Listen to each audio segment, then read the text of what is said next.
my students are continuing the practice, though they lost in the concluded district meet.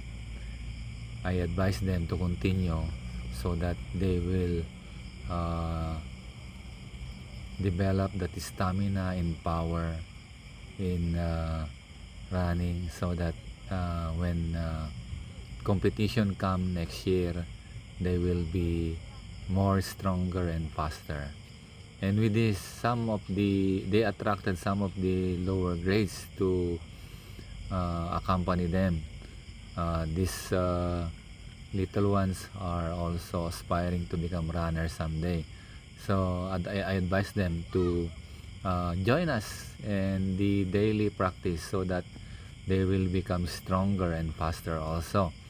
While they are younger, we can improve and prepare for better competition, so that when they step at the high school and participate in this kind of event, and I think that they will be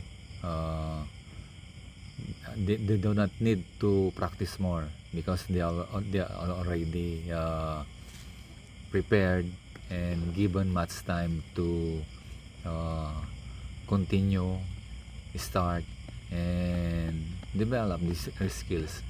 So you can see this little children, students, no, who are here with us this afternoon, no, are enjoying.